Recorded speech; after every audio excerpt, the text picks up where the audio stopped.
Estágio 5. O treinamento. Chicote e rédea são necessários. Não se deve soltá-lo nem por um instante. Caso contrário, o touro fugirá pela estrada empoeirada.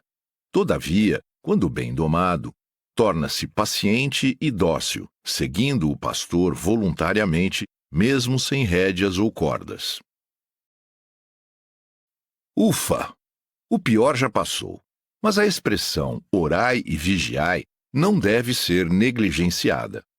Está cada vez menos necessário estalar o chicote da verdade e apertar as cordas da justiça, pois tais conceitos passam a ser apreciados sem dores ou constrangimentos. De fato, cada vez mais nos hidratamos por meio do cantil da serenidade. Passamos a chamar nosso touro de boizinho, porém seu olhar ainda mostra certo inconformismo. Ambos estão cansados da luta e o touro permite ser guiado, mas ainda bufa insatisfeito de tempos em tempos. Embora os momentos de calmaria possibilitem reflexões, meditações, orações, contemplações e gostosas caminhadas mais frequentes, a prudência recomenda não afrouxar as cordas até que a domesticação se consolide. Maravilha, caro autor! Chega de lutas e sopapos, não é mesmo? Entendi que devemos manter a vigilância e estou aliviado por ter superado a fase anterior. Nosso herói já consegue conter seus maus hábitos com maior inteligência e menor esforço. Nesse momento, adquirimos mais confiança nos diálogos e uma boa dose de moderação convenientemente atuante e perceptível, tanto em nossas palavras como em nossas ações. O que nos desagrada, repudiamos com uma firme, clara e eficiente negativa, porém, de maneira serena e educada. No caso de Matrix, a referida serenidade está contida na expressão facial do personagem Neo, pois este sabe não necessitar de grandes esforços para conter os projéteis disparados contra si. Após as exaustivas descargas de adrenalina da fase anterior, percebemos que o enfrentamento calmo e confiante de nossos problemas delega-nos uma sintética assertividade e, consequentemente, menor desgaste. Já na obra cinematográfica As Aventuras de Pi, após sofrimentos, sustos e lutas, o protagonista avança para procedimentos dotados de maior estratégia e inicia o treinamento do tigre que o acompanha em sua travessia pelo oceano da vida. Finalmente, percebemos que o processo evolutivo não é uma corrida de 100 metros rasos, mas uma maratona. Visivelmente, o herói indiano age com cautela, precaução, inteligência e estratégia comunicativa com o felino a ser domado. Nosso protagonista percebe que o animal também tem seus medos, suas inseguranças e talvez seja mais facilmente domesticado se a dinâmica de suas reações for compreendida.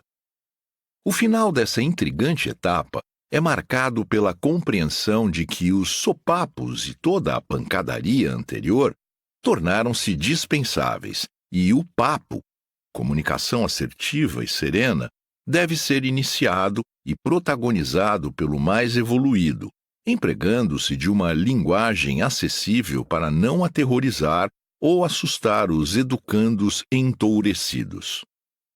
Interessante notarmos que a humanidade, por inúmeras vezes, utilizou-se de símbolos imaginários e até mesmo míticos para representar o domínio da polidez e da urbanidade sobre a brutalidade e o descontrole animalescos.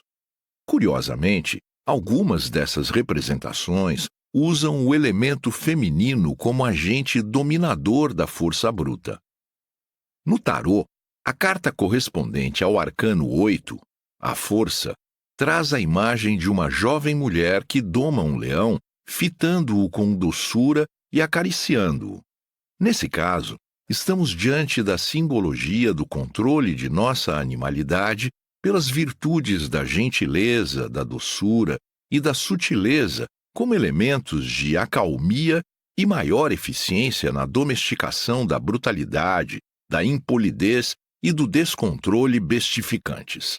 A aba do majestoso chapéu que adorna graciosamente a cabeça da dama porta o símbolo do infinito, sinalizando que as virtudes adquiridas incluem e transcendem a racionalidade temporal, além de desaguarem placidamente nos oceanos da eternidade.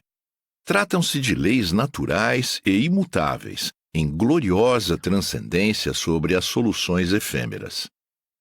Todavia, nem tudo é automático e fluido na imagem, pois a formosa dama alourada ainda necessita das mãos para controlar a boca do leão. Vale dizer, o animal ainda necessita de atuação e acompanhamento, pois seu adestramento ainda não foi concluído. Os protagonistas dessa fase evolutiva firmaram a consciência de que não é o mundo exterior ou as outras pessoas que os conduziram ao sofrimento, à revolta ou ao erro, mas eles próprios. É uma consciência e tanto. Aqueles que aqui chegaram merecem meu mais profundo respeito e admiração. Inundados por júbilos e regozijos, podemos afirmar que nossos heróis adentraram na adultidade espiritual. Precisamente nessa fase da jornada, a monja budista Koen relembra a frase de Buda: a mente humana deve ser mais temida do que cobras venenosas e assaltantes vingadores. Os exegetas do Zen budismo interpretam essa fase como o momento em que o discípulo consegue controlar sua mente, mas não totalmente. Não se trata de um domínio verdadeiro, pois seu treinamento não estaria consolidado e ainda necessitamos de cordas para a condução do animal. Vale dizer, apesar da comemoração ser merecida, o momento ainda requer cuidados. Por fim, toda essa poderosa simbologia representa o momento de transição, cujo risco de retrocesso para os exaustivos combates, embora existam, ficam cada vez mais distantes. Estamos prestes a testemunhar o nascimento do homem temperante, pacífico e capaz de lidar satisfatoriamente com suas animalidades. Ele não mais tropeça no frenesi do perde-ganha individualista, nos fanatismos coletivistas ou na tolice do nós versus eles. O momento requer lucidez para tratar as mazelas próprias e ajustarmos-nos para bem lidarmos com os desajustes do próximo e, obviamente, de nós próprios. Adquirimos a consciência de como acalmar e conduzir nosso touro e também como lidar com os indóceis bovinos alheios, que ainda nos cercam e também nos incomodam, mas não mais nos escravizam.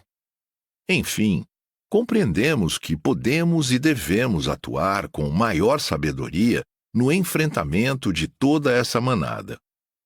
Os mugidos estridentes e os relinchos alheios são respondidos com polidez e perfeito domínio da linguagem, sem perder a firmeza, a assertividade e a altivez. O que antes nos ofendia, hoje esbarra em nosso autodomínio. A insensatez alheia não mais ecoa em nosso interior, pois encontra a barreira da temperança. E mais, o bálsamo vivificante da empatia pelo semelhante parece não estar tão longe, pois percebemos que o próximo também possui suas dificuldades em lidar com suas próprias bovinidades. Como reagimos diante das vicissitudes mundanas? Evidentemente, não daremos guarida àquele político corrupto e seus genuflexos adoradores. Também sabemos que não é fácil suportar o chefe despótico ou aquele parente intrometido que não nos deixa em paz. Todavia, amigo ouvinte, consegues vê-los como irmãos endividados com as leis transcendentes e em sérias dificuldades espirituais? Inegavelmente, tratam-se de irmãos imaturos, tolos, inconsequentes e até mesmo sombrios, mas irmãos. Compreendo perfeitamente, autor. Sinto que meu touro não mais estica as cordas e faz tempo que não bufa insatisfeito. O treinamento foi árduo, mas não tenho dúvida alguma de que valeu a pena. Felizmente, a grama perfumada não mais o seduz. Porém, como saber se o treinamento pode ser encerrado?